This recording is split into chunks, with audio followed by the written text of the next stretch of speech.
जी, बिस्मिल्लाहिर्रहमानिर्रहीम। 6.3 का question number 4 class 10th है।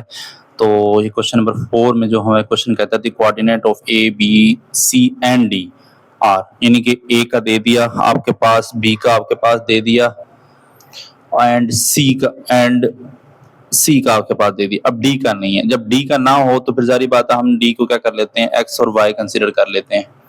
अच्छा, अब हमने क्या करना है कि कहते हैं respectively find coordinate of C का फाइंड आउट करना है by using the vector of A B C and D, A B C और डी करके। अब हम क्या करेंगे कि अब जो पैरेललोग्राम होता है वो सबसे पहले समझें कि होता क्या है। पैरेललोग्राम एक लाइन यूं होती है, एक लाइन यूं आगे पीछे होते हैं। इसको इस तरह मिलाना होता है और इसको इस तरह मिलाना होता है। ये आपके पास ए है, बी है, सी है और डी है। ए बी और सी के दे दिया, डी का हमारे पास नहीं है।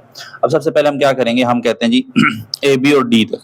अब हमने क्या करना है कि आपने ना कोऑर्डिनेट सी, यानी कि हम सी को नहीं, हमारे पास जो डी का सी नहीं दिया हुआ, तो हम सी को एक्स और वाई कंसीडर कर लेते हैं। ठीक है, सी को जब एक्स और वाई कंसीडर करेंगे तो जारी बात है parallelogram A B C D का होता है, तो हमारे पास ए बी और सी डी आपस में जो है ना वो बराबर होना चाहिए। तो ए बी और is equal to D C आपस में इक्वल होना चाहिए। अब हमने शुरू में एक चीज याद की थी कि जब भी हम ए बी करते हैं ना तो बी की वैल्यू पहले रखते हैं, ए की वैल्यू बाद में रखते हैं। तो बी की वैल्यू हमारे पास है 6, 3 और ए की वैल्यू हमारे पास है 1 और 2। तो 6 में से 1 गया 5 और 3 में से 2 गया जे, 3 में से 2 गया 1, तो फिर साथ जे आ जाएगा। तो 5y प्लस जे ये हमारे पास वैल्यू आ जाएगी। अच्छा, अब जब हम डी और सी की करेंगे तो सबसे पहले हम सी की रखेंगे, फिर हम डी की रखेंगे। तो सी की वैल्यू हमारे पास है एक्स वाई और डी की वैल्यू हमारे पास है 2 और 8। तो x माइनस 2 और y माइनस 8, क्योंकि पहले वाली एक्स वाली हमारे पास आई होती है और वाई वाली हमारे पास जे होती है, यानी कि दूसरी वैल्यू हमारे पास जे होती है। तो अब हमारे पास ये दो वैल्यूज आ गई। अब हमने इसको सिंपलीफाई करना है, तो 6 ये सिंपलीफाई करना है। अब हमने क्या करना है कि हमें ये भी पता है कि पैरेललोग्राम में दो साइड जो है ना वो आपस में इक्वल होती है, ऊपर वाली और नीचे वाली। अब हम इन दोनों को इक्वल कर देंगे, A B is equal to D C. A B का हमारे पास जो आंसर आया हुआ है 5y plus J, 5y plus J is equal to D C का हमारे पास ये पूरी वैल्यू उठा के देख।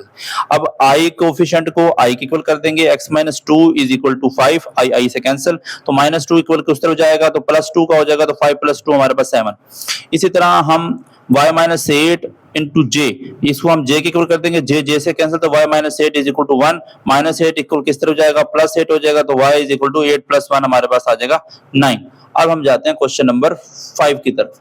क्वेश्चन नंबर 5 भी सेम है, लेकिन उसमें हमने मैग्नीट्यूड फाइंड करना कहता है। पैरेललोग्राम है A B C D, the vector represent two opposite sides है, और A B is equal to 6i plus 2j, या और डी सी हमारे पास है minus 6i minus 2j। Show that the opposite sides are equal in magnitude and parallelogram. अब हमने ना मैग्नीट्यूड फाइंड करना और फिर बताना है कि कौन कौन सी साइड्स आपस में आपके आ रही हैं, यानी कि वो कह रहा है opposite sides are A B, एक ये है, डी सी की ये है। Show that the opposite sides are equal in magnitude and parallel. और फिर हमने इसमें ना चीजों को एक्सप्लेन करना। कहता है ए बी की हमारे पास जो वैल्यू है ना वो है 6i plus 2j, D C की जो वैल्यू हमारे पास माइनस 6i माइनस 2j। अब वो कहता है पहले इसका ना आप मैग्नीट्यूड फाइंड करें। जब हम मैग्नीट्यूड फाइंड करेंगे तो सारी बात है मैग्नीट्यूड का फार्मूला होता है ए बी, हमने डिटर्मिनेंट के साइन लगा देने हैं, तो 6 का स्क्वायर और 2 का स्क्वायर, तो ये हमारे पास 36 का स्क्वायर 36 होता है प्लस 4, तो अंडर 40 ए बी का जवाब। डीसी है, डीसी को जब हम इसका मैग्नीट्यूड लेंगे तो माइनस 6 का स्क्वायर और माइनस 2 का स्क्वायर, तो जारी बात है जब स्क्वायर आ गया तो माइनस ऑटोमेटिकली खत्म होगा। 6 का स्क्वायर 36 और 2 का स्क्वायर हमारे पास 4, 36 और 40। अब हमारे इसका मतलब ये है कि दोनों ऑपोजिट साइड जो हैं उनका जो मैग्नीट्यूड है वो सेम आया। अब हमने क्या फाइंड आउट करना है कि A B is equal to D C. अब हमने इस तरह से भी फाइंड करना है, तो A B is equal to D C. हमारे पास डी सी की वैल्यू दी हुई है माइनस 6i माइनस 2j, इसमें से हम माइनस कॉमन लेंगे तो अंदर आ जाएगा प्लस 6i प्लस 2j। ये जो वैल्यू है हमारी ए बी की वैल्यू है, ये देखें, तो ए बी की इसकी जगह फिर ए बी आ जाएगा, तो ये हमारे पास जो वैल्यू आएगी ना वो -1 बन जाएगी, जारी बात है -1 बन जाएगी। अब हम बढ़ते हैं क्वेश्चन नंबर अपने 6 की तरफ। कहता है आपको पॉइंट्स दे दिए गए हैं A B C and D form a triangle. Triangle check करें कि ये एक आइसोसेलेस ट्रायंगल है by using vector magnitude. Magnitude find out करने के बाद इसको हमने बताना है। अब हम मसला ये है कि हमारे पास उन्होंने पॉइंट्स दिए हैं, ठीक है ना। जब हम पॉइंट्स को अब हम करेंगे तो जारी बात है सबसे पहले ए बी, फिर बी सी, फिर ए सी। और जब ए बी किया तो पहले वाली वैल्यू कौन सी आएगी, बी की वैल्यू 4 माइनस 1 6 माइनस 2, तो 4 में से 1 गया 3, 6 में से 2 गया 4। अब बी सी है तो पहले वैल्यू हमेशा याद रखें सी की आती होती है, सी की वैल्यू 7 है, तो उसके बाद बी है, तो 7 में से 4 गया 3 और 2 में से 6 गया -4। तो ये पहले के साथ आई, दूसरे के साथ जे। हम पीछे से करते आ रहे हैं, ए सी है तो ए सी में सबसे पहले सी की वैल्यू आएगी, तो सी की वैल्यू 7 है और ए की वैल्यू 1 है, तो सी में से 1 7 में से 1 गए, हमारे पास 6 आया और 2 में से 2 गया तो 0 आया। अब हमने इसके क्या करने हैं, मैग्नीट्यूड निकालना है। मैग्नीट्यूड से हमें फिर इसका पता चल जाएगा कि आइसोसेलेस है कि नहीं है। तो ए बी का जवाब आया 3i + 4j, तो इसको हम लेंगे 3 का स्क्वायर + 4 का स्क्वायर, तो ये हमारे पास 9 + 16 25, और जब स्क्वायर रूट लेंगे तो 5 आ जाएगा।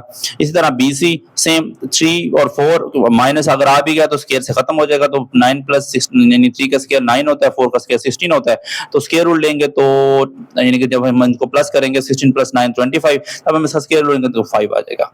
अब ए और सी, अब ए और सी में का वैल्यू है 6 और 0, तो 6 का स्क्वायर + 0 का स्क्वायर, तो 6 का स्क्वायर 36 होता है, 0 को ऐड करें ना करें तो वो होता है 6। अब जब इसकी दो साइड इक्वल हो, एक साइड इक्वल ना हो, तो फिर हम उसको क्या बोलते होते हैं कि वो हमारे पास क्या है, आइसोसेलेस ट्रायंगल है।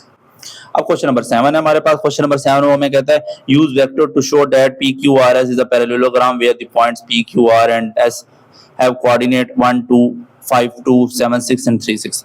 अब यानी कि वो ये कह रहा है कि आप बताएं कि ये पैरेललोग्राम है आपस में कि नहीं है। अब जारी बात है, पैरेललोग्राम मैंने आपको पहले बताया था कि इस तरह का होता है, तो उसके ऊपर वाली साइड और नीचे वाली साइड आपस में इक्वल होनी चाहिए, यानी कि ए बी, और अब इसमें क्योंकि PQRS का नाम दिया तो इसका PQ और RS ये आपस में इक्वल होने। अब हम क्या करते हैं, सबसे पहले इसके पॉइंट्स फाइंड आउट करते हैं। तो सबसे पहले PQ फाइंड करते हैं। जब PQ फाइंड करेंगे तो एरो जहां खत्म होता है वहां से शुरू करनी होती वैल्यू, तो ये वैल्यू पहले 5 है, 5 में से 1 गया 4 और 2 में से 2 गया 0, तो साथ में एक पहले के साथ आई आता है फिर जे आता है। एस आर करके पहले आर की वैल्यू 7 में से एस और आर, तो पहले एस और आर, पहले आर की वैल्यू 7 में से 3 गए आई और 6 में से 6 गए। याद रखें, देखें ना आर पे खत्म हो रहा है तो आर की वैल्यू पहले लेनी है और एस की वैल्यू बाद में लेनी माइनस करते हुए, तो 7 में से 3 गए 4 और 6 में से 6 गया 0, तो साथ में आई और जे लगा दीजिए। अब आर और एस है, सबसे पहले एस की वैल्यू लेंगे फिर आर की वैल्यू लेंगे।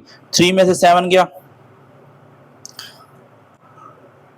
अच्छा जी, ये हमारे पास है पी एस, तो सबसे पहले एस की वैल्यू आएगी ये और पी की वैल्यू ये रही, तो 3 में से 1 गए 2 और 6 में से 2 गए 4। अब क्यू आर है तो क्यू आर में आर पहले आएगा, 7 में से 5 गए 2, 6 में से 2 गए 4, ठीक हो गया। अब हम देखेंगे, देखिए ये दो आपस में इक्वल होगी, ये दो आपस में इक्वल, इसका मतलब ये पैरेललोग्राम है, तो हम कहेंगे पी क्यू पैरेलल है एस आर के और पी एस पैरेलल है क्यू आर के, तो आपस में यानी कि इक्वल है, तो इसका मतलब ये आपस में क्या है, पैरेललोग्राम है। क्वेश्चन नंबर 8 है। क्वेश्चन नंबर 8 में वो कहता है वेक्टर को इस्तेमाल करते हुए आप ये बताएं कि triangle XYZ is an isosceles triangle है वेयर द पॉइंट्स XYZ ये रहे, कोऑर्डिनेट उसने आपको दे दी, अब आप बताएं कि ये वाकई आइसोसेलेस है कि नहीं है। वही पीछे वाला क्वेश्चन है, सेम एज इट इज है। तो हम क्या करेंगे, x की वैल्यू y की वैल्यू z की, पहले करेंगे xy। जब xy करेंगे तो पहले वैल्यू आएगी y की जहां पे खत्म होता है, तो 2 में से 0 गया 2, 0 में से 0 गया 0, आई और जाए साथ आ जाएंगे। इस तरह x y और z है, तो z की वैल्यू 1 में से 0 गया, नहीं कि y और z पहले z की वैल्यू आएगी, तो 1 में से 2 गया माइनस का, और 3 में से 0 गया 3, ठीक है। इसी तरह yz, तो पहले आएगी z की वैल्यू फिर आएगी xz है, पहले आएगी z की वैल्यू फिर आएगी x की, तो 1 में से 0 और 3 में से 0, तो एक के साथ आई दूसरे के साथ j। अब हमारे पास एक वैल्यू है 2i + 0j - i + 3। अब हमने इनका लेना मैग्नीट्यूड। जब हम मैग्नीट्यूड लेंगे तो सबसे पहले हमारे पास है एक्स वाई का मैग्नीट्यूड लेना, तो 2 का स्क्वायर + 0 का स्क्वायर, 2 का स्क्वायर रहेगा 2 आ जाएगा। उसके बाद -1 का स्क्वायर और 3 का स्क्वायर, -1 का स्क्वायर 1, 3 का स्क्वायर 9, 9 + 1 10, इसके बाद -1 फिर 3, तो एज इट इज सेम वही आ जाएगा। तो दो ट्रायंगल ऐसी ट्रायंगल जिसकी दो साइड्स इक्वल हो, एक इक्वल ना हो, तो उसको हम बोलते हैं आइसोसेलेस ट्रायंगल। इसलिए हम आखिर में बता देंगे कि आपका जो यानी कि आंसर आया है वो इक्वल है, दो इक्वल है, एक इक्वल नहीं है, तो इसका मतलब ये है कि ये आपकी कौन सी है, आइसोसेलेस ट्रायंगल है।